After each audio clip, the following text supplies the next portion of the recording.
Hello YouTube, Sp4zie coming right at you with a patch rundown of the 4.1 patch that is currently live in League of Legends. In this video I'm going to share my thoughts on the changes and also go through and simplify and sort of run down all the biggest champion and item changes to give you guys a good grasp and overview of what to expect next time you log on.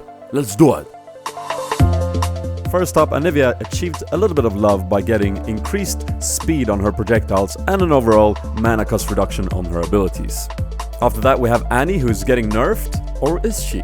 Her stun duration is gonna be shorter on lower levels, however, her Tiber's cooldown is also gonna be reduced as she levels up. For me, the biggest frustration in playing versus an Annie is that it's very difficult to dodge or outplay her abilities. Her stun is guaranteed if you land it with a Q, and her W and R is very difficult to dodge in comparison to, for instance, a Leona ult. Reducing the stun duration might be good, however I'm not sure personally that the cooldown reduction on Tiber's was needed. Evelynn, a champion that got heavily nerfed, I'd say. Her Q missile speed is now much slower and the damage on her E is now physical. I'm not exactly sure how this will affect her damage output, but late game theory is that she will put out less damage, seeing as she usually builds AP and magic pen items. Her ult got tweaked so the shield will apply more quicker, which is nice, but overall the problem with Evelynn was not the fact that she was too strong, it was the fact that vision changed in the game. And the solution to nerf her Q so it just doesn't feel as crisp as before, and to remove some of her late game scaling, is just to me not the way of solving the problem.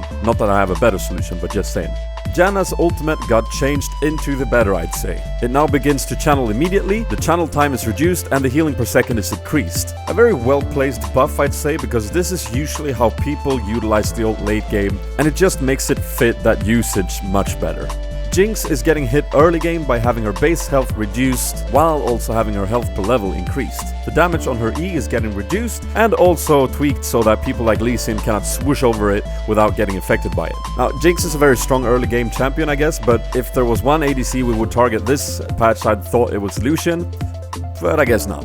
Now Nasus is getting a little bit of a nerf. His Wither, his slow, his W, has now a reduced range of 600 instead of 700, and the range will not increase if you use your ultimate. To compare this to the AD carries that he usually hunts, Caitlyn has a range of 650, Jinx with her Q at max level has 700, and Tristana at max level has 703. Finally, Wither is just not something you put on the carry to shut him or her down, you actually need to position yourself correctly to do so. And on the opposite side, as an AD carry, you can actually position yourself out of range of W, which is just something you couldn't do before. You were gonna get W no matter what, so overall, a very good change, I'd say. Surprising, huh? Coming from an ADC.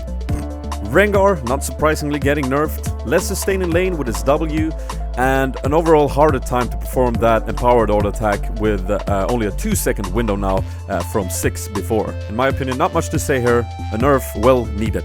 Finally, Riven is getting smooshed in the face with the nerf hammer. I bet a lot of people who play her is gonna be like, no, and a lot of people that play against her is gonna be like, yes! Her base attack damage is getting reduced, while her attack damage per level is increased to compensate, just as with Jinx's health, which, as we said, is the result of someone being too strong early. Damage on her Q is getting significantly decreased, and shield duration on her E is reduced by 1 second. Yay! Another very obvious nerf coming in when it comes to Shyvana. Damage reduced on W and damage reduced on E. My overall in-depth analysis would be to say that Shyvana had a little bit too much damage. This is also the reason why I waited with releasing my commentary on her. You guys who follow me on Twitter know that I was about to, because I wanted to wait for the patch and see where she's at, and maybe I'll make one in the future instead. Thresh's Lantern will now have a collision radius, which means that you can't really stand on top of it to deny people to click on it, and likewise you can't use the lantern to sort of like deny CS or something fishy like that. Also, his ultimate is getting a little tweak by increasing the delay on the wall formation so that you can't use the outermost edge to sort of slow people down from afar. Okay. Yasuo!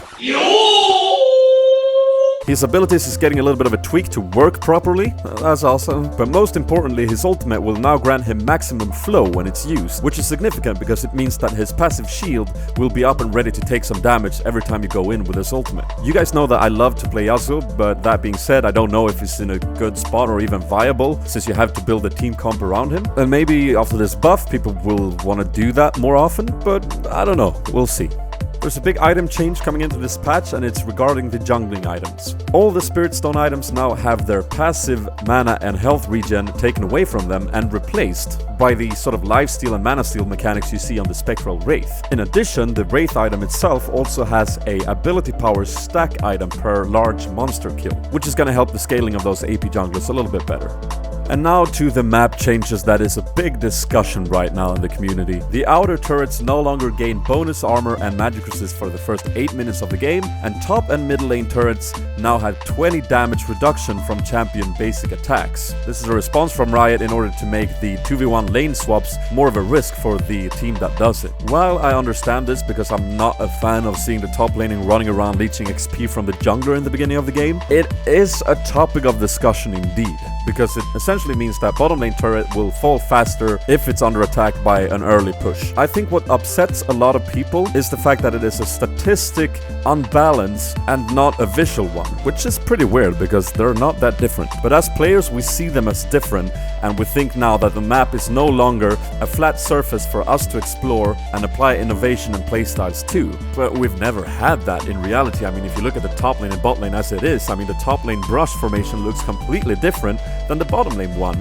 and that is a direct result of the meta affecting the development of the game. So I think we should all do what we usually do, is play around with it a lot, look at what the pro teams and players are doing, and then we'll see if it was a bad idea or not. Anyways, that's it for this patch rundown. I hope you enjoyed it, and if you did, you can always leave a like on this video so I know if I should do more of them in the future. In the description you'll find the full patch notes and also links to all my social pages. Subscribe to the channel for more League of Legends content, and I'll see you next time. This has been Sp4zie, and I am out.